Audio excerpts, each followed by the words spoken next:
start with an empty level. Today I like to show you a bit about our lasers and our lightning, as laser always is a kind of a futuristic topic.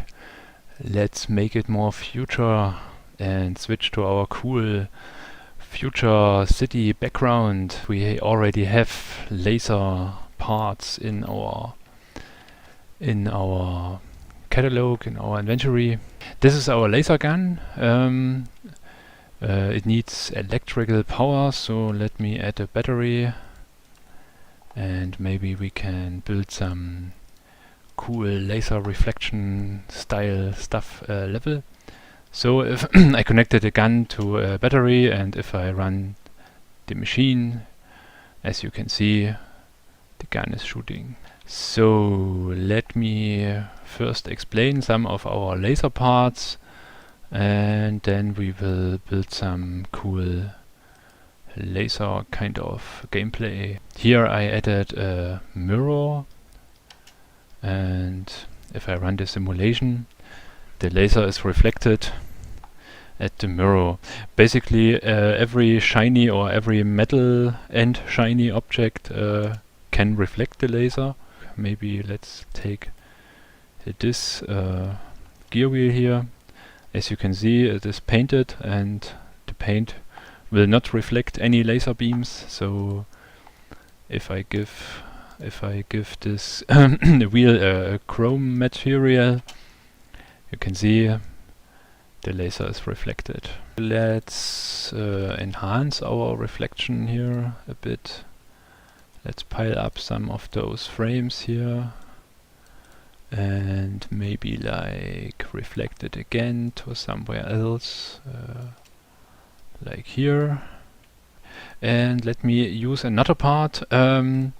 We can create a laser, we can reflect it, and of course we can split it into multiple lasers. So I added a splitter here. As you can, if I zoom up more closely, you can see there's some kind of sensor hitting area here and an upward and downward laser emitter. So if I run the simulation, the incoming laser at the sensor is splitted. If I remove this frame here and maybe like add a mirror here, we can use this reflection again. We also can reconvert our laser into electrical power, and we have to plug something into it to see the effect. What about class? Yeah, we have class and the laser actually is affected by the class. I thought, yeah, it's a class block. Okay. You can see the emitted laser beam is refracted by the class. And this is actually kind of cool if I have a rotating class. Therefore I need some kind of base, and the class object I want to rotate, change the connection to an axle and add a torque on the object that should rotate, and I think we have to move it back into our gameplay plane here. Let me slow down the rotation I can limit the rotation speed by using the the last input of the torque here. Let's change the material to class and let's see what happens. I think I will change the back material to something darker so we can see the laser better.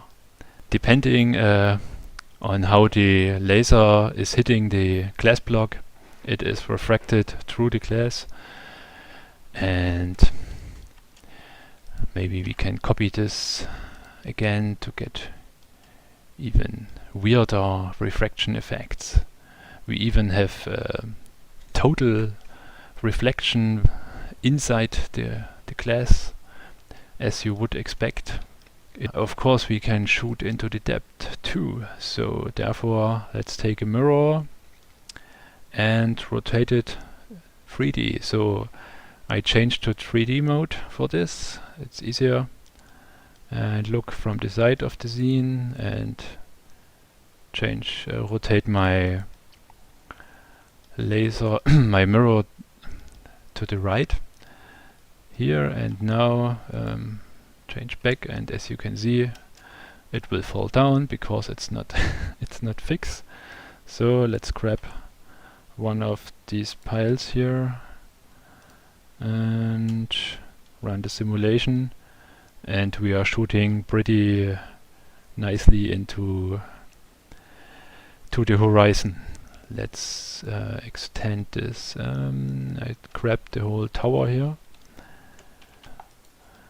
and of course the upper, we have to spin the upper mirror like so, and now like so.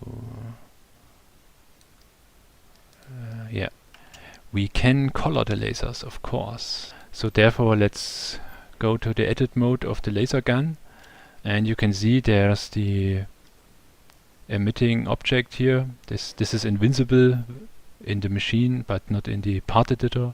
So let's grab a color here, maybe like green. I applied the green to it and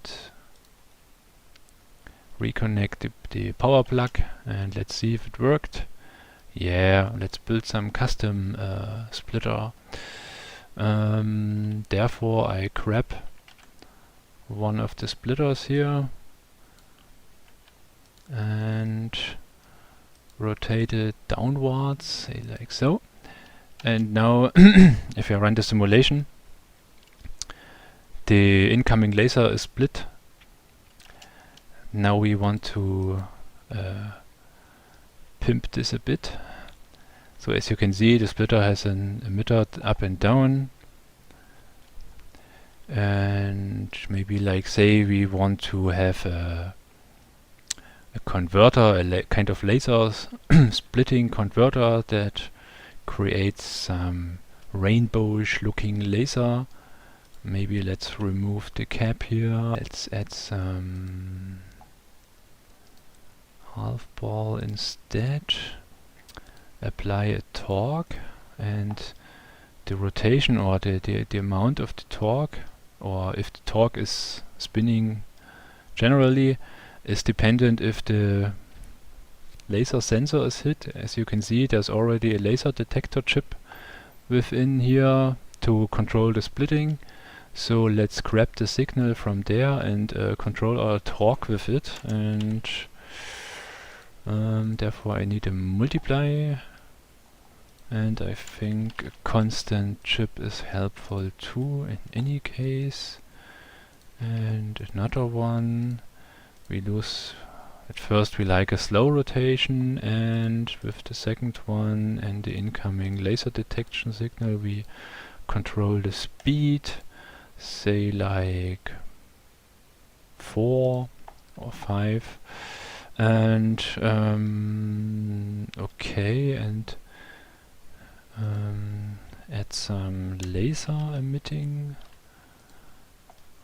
object. So for now let's just add one, and of course we have to control this with the incoming laser detection signal too. So let's copy and paste those again and again, again, again, and again, and one to the top. And now let's give them some rainbowish colors, maybe like start from a violet. Haha! A normal rainbow has no violet. Okay, so let's use red and an orange and a yellow and a green, and kind of blue is missing. Let's use a cyan, and say the middle one is violet. I don't care about real physics for now. So we just want to have cool looking effect. Ah, cool. Now this is our little laser show here. I can just copy and paste my new rainbow laser here. And this should be pretty fancy already. Wow, so much lines on the screen. Look. Now what would happen if I kept this with a reflective material? Now let's make this reflective. As I showed you at the beginning of the stream, everything that is from a reflective metal will reflect lasers. So now let's start a simulation. And hell is breaking loose. Okay, I think we have a pretty nice show here.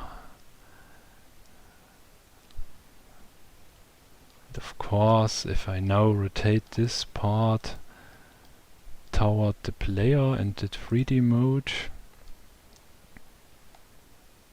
let's say like so, then close this even more.